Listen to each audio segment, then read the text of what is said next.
Cannes, le 28 juillet 2013. Sur la célèbre promenade de la Croisette, le soleil de l'été écrase de toute sa puissance les yachts de luxe ancrés dans la baie, les boutiques de haute couture et les palaces légendaires qui accueillent chaque année les plus grandes stars du cinéma mondial. Parmi ces établissements mythiques, l'hôtel Carlton incarne à lui seul le faste, la démesure et la sécurité apparente de la Riviera française. C'est un monument d'opulence où se croisent milliardaires, têtes couronnées, et l'élite de la haute société internationale. Ce jour-là, l'ambiance est feutrée au rez-de-chaussée de l'hôtel, où la prestigieuse maison de joaillerie Leviev expose une collection privée de diamants et de pierres précieuses d'une valeur inestimable, justement intitulée Extraordinaire Diamant, des colliers de diamants d'une pureté absolue, des bagues en platine étincelante et des joyaux uniques venus des mines les plus secrètes d'Angola et de Sibérie sont présentés à une clientèle richissime, triée sur le volet. Rien, absolument rien, ne laisse présager que dans quelques minutes, ce décor de rêve digne d'un film de Hollywood va de nouveau devenir le théâtre du casse le plus lucratif, le plus rapide et le plus stupéfiant de l'histoire de la France. Un homme seul, armé d'un simple pistolet automatique et le visage partiellement dissimulé par une écharpe légère, s'apprête à réaliser un coup de force magistral, s'emparant de 136 millions de dollars de bijoux en moins de 60 secondes chrono, avant de s'évanouir dans la nature sans tirer un seul coup de feu. Posa brève, c'est l'histoire d'un casse parfait, d'une faille de sécurité incompréhensible et de l'ombre persistante d'un réseau insaisissable qui a défié toutes les polices d'Europe. Pour comprendre le contexte exceptionnel de ce crime, il faut savoir que l'hôtel Carlton possède un lourd passé avec le grand banditisme, un passé qui frôle parfois la fiction cinématographique. En 1955, le réalisateur Alfred Hitchcock y tournait son chef-d'œuvre La Main au collet, l'histoire d'un cambrioleur de bijoux insaisissable opérant sur la Côte d'Azur. Bien sûr, la réalité a dépassé la fiction en 1994, lorsque 3 hommes lourdement armés ont fait irruption dans la bijouterie du même hôtel pour s'emparer de 60 millions de dollars de bijoux à la fin de la fermeture. Les gérants du Carlton pensaient avoir retenu les leçons de l'histoire, mais le destin allait leur prouver le contraire de la manière la plus brutale qui soit. La maison Leviev, propriété exclusive du milliardaire israélien Lev Leviev, surnommé le roi des diamants, avait pourtant exigé des standards élevés pour son exposition éphémère. L'événement se déroule dans une salle d'exposition louée au rez-de-chaussée du palace, dotée de grandes portes-fenêtres qui s'ouvrent directement sur la terrasse extérieure et la croisette, offrant une vue imprenable mais créant un point de vulnérabilité tactique majeur pour quiconque étudie la configuration des lieux de l'extérieur. L'exposition est censée être un sanctuaire ultra sécurisé, mais la réalité logistique derrière les coulisses est d'une légèreté affligeante qui va laisser les inspecteurs de la police judiciaire totalement pantois lors des premières constatations. Malgré la valeur astronomique et presque irréelle des marchandises présentes dans les vitrines, le dispositif de sécurité mis en place ce dimanche-là est d'une précarité déconcertante. Pas de timbre blindé à ouverture temporisée électroniquement, pas de détecteur de mouvement thermique sophistiqué relié à un poste central de télésurveillance, et surtout, aucun policier ou garde en armes à l'entrée de la salle. Les pièces précieuses reposent sur de simples présentoirs en verre. Seuls 2 ou 3 agents de sécurité privée surveillent le lieu. Seuls 2 ou 3 agents de sécurité privée, appartenant à une société sous-traitante locale, non armée conformément à la législation française sur la sécurité privée, surveillent la pièce de manière passive. Le système repose en réalité entièrement sur la réputation de prestige de l'hôtel, sur l'illusion de sécurité de la croisette et sur la discrétion de l'événement. Mais dans le monde impitoyable du grand banditisme international, un tel étalage de richesses, sans protection militaire ou policière solide, est considéré comme une faille ouverte, une invitation pure et simple au crime. Il est exactement 11h30 du matin lorsque le piège invisible se referme sur le Carlton. Un homme de grande taille avance calmement sur le trottoir de la Croisette, se fondant parmi la foule des touristes estivaux. Il est vêtu d'une casquette de sport, de lunettes de soleil opaques et d'une écharpe légère qui cache efficacement le bas de son visage. Sans attirer l'attention des passants, il pénètre avec assurance dans l'enceinte de l'hôtel en passant tout simplement par l'une des portes-fenêtres laissées grandes ouvertes pour aérer la salle de l'exposition en raison de la forte chaleur de juillet. En un instant, l'inconnu sort un pistolet automatique de sa veste et braque froidement le personnel présent, composé des 3 agents de sécurité désarmés, de 2 vendeurs spécialisés et d'une secrétaire de direction. Son attitude est d'un calme glacial, calculé, presque chirurgical. Il ne crie pas, il ne panique pas face aux caméras. Il dicte ses ordres d'une voix ferme, claire et posée en langue française, ton mais grave. Face à la menace directe de l'arme à feu, les employés comprennent immédiatement qu'ils n'ont aucune chance de résister sans y laisser leur vie. L'homme tend une grande sacoche en toile noire et ordonne que l'on y vide l'intégralité du contenu des présentoirs. Les vendeurs s'exécutent la mort dans l'âme et les mains tremblantes, jetant à la hâte des dizaines de parures de diamants fins, des bagues serties de pierres extrêmement rares et des montres de collection uniques dans le sac de l'agresseur. Le temps semble s'arrêter, mais en réalité, chaque mouvement est d'une rapidité fulgurante. En l'espace de quelques dizaines de secondes seulement, la sacoche de toile est pleine à craquer de trésors de haute joaillerie. L'intrus s'empare du butin historique, fait tranquillement demi-tour et ressort par la même porte-fenêtre par laquelle il est entré. Dans sa précipitation mesurée, quelques bijoux de valeur tombent sur le sol en marbre de la salle et sur les dalles de la terrasse extérieure. Mais l'homme ne prend même pas la peine de se baisser pour les ramasser, conscient que chaque seconde passée sur les lieux augmente le risque d'une confrontation. Il saute par-dessus la balustrade basse de la terrasse, atterrit sur le trottoir bondé de la Croisette et s'éloigne à pied d'un pas rapide mais mesuré pour ne pas déclencher une panique générale parmi les badauds qui profitent de la plage.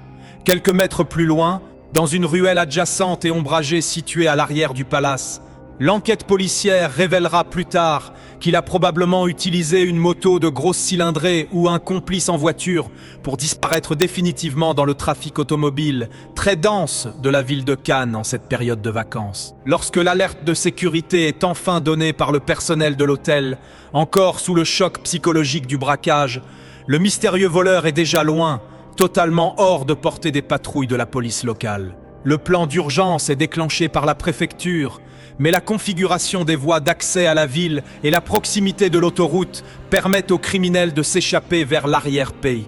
L'autoroute A8 permet aux criminels de s'échapper vers l'arrière-pays ou vers la frontière italienne en un temps record, rendant les barrages routiers initiaux totalement inutiles. La nouvelle de cette attaque audacieuse se répand comme une traînée de poudre dans les rédactions des médias internationaux, provoquant la stupeur générale et l'embarras des autorités françaises. Au départ de l'affaire, les premières estimations policières fondées sur les déclarations initiales parlent d'un préjudice global de 40 millions d'euros. Mais après un inventaire complet, rigoureux et minutieux réalisé par les experts en assurance de la maison Léviev, le véritable montant astronomique du vol est dévoilé au grand public et donne le vertige, 103 millions d'euros, soit environ 136 millions de dollars au cours financier de l'époque. Il s'agit tout simplement du plus grand vol de bijoux jamais commis de toute l'histoire sur le sol français, effaçant des tablettes les précédents records criminels, notamment le célèbre braquage de la joaillerie Harry Winston à Paris en 2008 ou l'attaque du joaillier Chopard. À Marseille et à Paris, la police judiciaire et la prestigieuse brigade de répression du banditisme prennent l'affaire en main, conscientes qu'elles font face à un professionnel de très haut vol, appartenant sans doute à une structure internationale. Les enquêteurs commencent leur travail de bénédictin par analyser minutieusement chaque image captée par les caméras de vidéosurveillance de l'hôtel Carlton, ainsi que celle du réseau de protection de la ville de Cannes. Mais le constat technique est particulièrement amer. L'homme a parfaitement planifié son coup. Ses vêtements n'ont aucune marque distinctive. Ses lunettes et sa casquette masquent l'axe des caméras, et les techniciens de la police scientifique ne découvrent aucune empreinte digitale exploitable, ni aucune trace d'ADN sur les lieux. Ils ne trouvent aucune trace d'ADN sur les lieux du crime ou sur la terrasse extérieure. La police examine alors de très près la liste complète des employés de l'hôtel, des agents de sécurité privés et des sous-traitants ayant participé au montage des vitrines pour vérifier l'hypothèse brûlante d'une complicité interne. Car le braqueur semblait connaître sur le bout des doigts les failles du dispositif de surveillance et l'emplacement exact des bijoux les plus précieux de la collection. Comment savait-il que la porte-fenêtre serait ouverte à cette heure précise de la matinée? Comment savait-il que la sécurité serait si faible ce dimanche-là? Posa Brève. Autant de questions techniques qui restent aujourd'hui encore sans réponse claire, épaississant le mystère autour de l'identité du suspect. Très vite, Le profil opérationnel de l'attaque et la précision chirurgicale de l'exécution orientent les spécialistes du grand banditisme international vers une piste bien précise, celle des Pink Panthers. Ce réseau criminel d'origine slave, composé principalement d'anciens militaires d'élite, de tireurs d'élite et de membres des services secrets originaires des pays de l'ex-Yougoslavie, notamment de Serbie, du Monténégro et de Croatie, est devenu la bête noire absolue d'Interpol et des polices occidentales. Les Pink Panthers sont célèbres dans le monde entier pour leur casse de joaillerie ultra rapide, militaire et incroyablement audacieux, frappant à Dubaï, à Tokyo, à Paris ou à Londres en quelques minutes avant de disparaître à travers des filières logistiques complexes basées dans les Balkans, notamment à Cetinje ou Belgrade. Quelques jours seulement avant le casse du Carlton, un membre éminent et légendaire de ce réseau s'était évadé de manière spectaculaire d'une prison de haute sécurité en Suisse, aidé par des complices lourdement armés de fusils d'assaut. La piste est brûlante. Pour les enquêteurs français, la coïncidence temporelle et géographique est beaucoup trop forte pour être ignorée. L'homme du Carlton pourrait être lié à cette évasion ou faire partie d'une cellule dormante des Pink Panthers installée temporairement sur la côte d'Azur pour la saison estivale. Pourtant, malgré toutes les spéculations de la presse et les efforts conjugués des agences de renseignement criminels, l'enquête piétine et se heurte rapidement à un mur de silence absolu. Malgré une récompense historique d'1 million d'euros offerte publiquement par les assureurs de la célèbre compagnie Lloyds de Londres, pour toute information crédible permettant de retrouver les diamants ou d'identifier le voleur, aucun informateur du milieu ne prend le risque de parler aux autorités. Les bijoux volés, quant à eux, ont probablement subi le sort logistique habituel des butins de cette envergure internationale. Pour être écoulés sans éveiller les soupçons des douanes, les diamants de grande taille sont immédiatement dessertis de leur monture d'origine par des spécialistes, puis retaillés clandestinement par des diamantaires complices travaillant dans les quartiers d'Anvers, de Tel Aviv ou en Europe de l'Est. En changeant de forme et de poids, ces pierres précieuses perdent définitivement leur signature géométrique unique et leur certificat d'authenticité d'origine, devenant ainsi totalement impossible à identifier avant d'être réinjectées sur le marché légitime de la joaillerie fine. Quant aux montures de luxe en or massif et en platine, elles sont fondues en quelques heures dans des creusets artisanaux. En l'espace de quelques semaines seulement, le trésor inestimable du Carlton est devenu totalement indétectable, transformé en millions de dollars d'argent liquide, circulant de manière fluide dans les circuits opaques des paradis fiscaux de la planète. Plus de 10 ans après les faits, le braquage de l'hôtel Carlton à Cannes reste une énigme policière absolue, un mystère non résolu qui continue de fasciner les criminologues du monde entier. Aucun suspect n'a jamais été officiellement mis en examen pour ce crime. Aucun bijou de la collection Leviev n'a été retrouvé par les forces de l'ordre, et l'identité exacte de l'homme à l'écharpe reste un secret jalousement gardé par les professionnels du crime organisé. Cet assaut légendaire, exécuté avec une économie de moyens déconcertante au nez et à la barbe des autorités de sécurité, est entré définitivement dans les annales du crime sous l'étiquette prestigieuse du casse parfait. Il a rappelé de manière cinglante au monde entier que derrière le luxe insolent, les tapis rouges, les paillettes de la Riviera française, l'ombre du grand banditisme international n'est jamais très loin, tapis dans l'ombre, prête à s'engouffrer dans la moindre faille humaine ou matérielle pour s'emparer de fortunes colossales en un clin d'œil. Posa brève.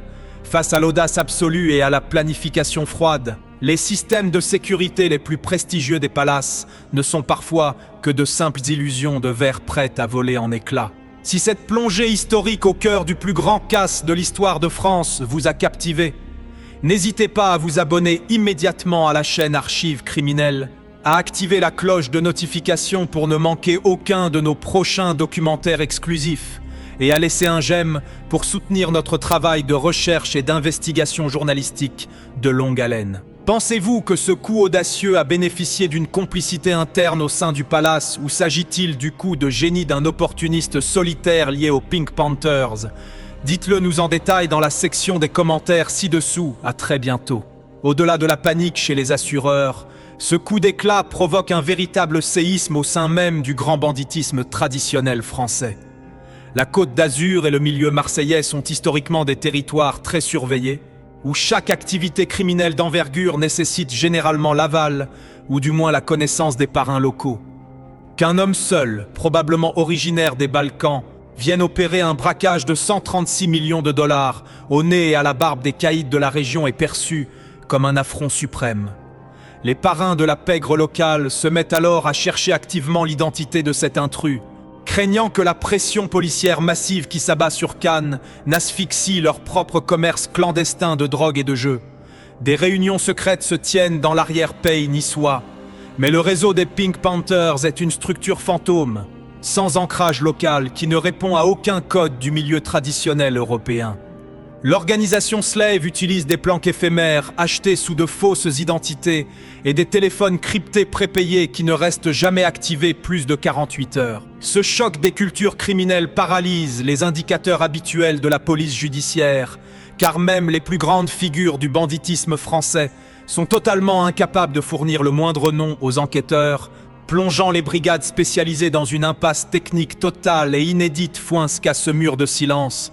La brigade de répression du banditisme concentre ses efforts de recherche sur le seul indice matériel visible sur les enregistrements vidéo de l'hôtel Carlton, le pistolet automatique brandi par l'agresseur. Les experts en balistique de la police scientifique analysent chaque pixel des images pour tenter d'identifier le modèle exact de l'arme. Les conclusions s'orientent vers un pistolet de fabrication soviétique, très probablement un Tokarev ou un Makarov, des armes de poing robustes qui ont inondé le marché noir européen après la chute du bloc de l'Est et les guerres de Yougoslavie. Les policiers français collaborent étroitement avec l'office d'Interpol pour retracer les numéros de série des cargaisons d'armes saisies récemment aux frontières suisses et italiennes, espérant découvrir la filière logistique qui a approvisionné le braqueur de Cannes. Mais là encore, les réseaux de trafic d'armes des Balkans se révèlent d'une complexité décourageante. Les armes de ce type sont assemblées à partir de pièces détachées provenant de différents arsenaux militaires abandonnés, rendant toute traçabilité balistique impossible sans la découverte physique de l'objet. L'arme du Carlton, tout comme son propriétaire et les 103 millions d'euros de diamants de la collection Leviev, semblent s'être volatilisés dans l'air chaud de l'été azuréen, laissant derrière elle une enquête vide de preuves mais riche de légendes.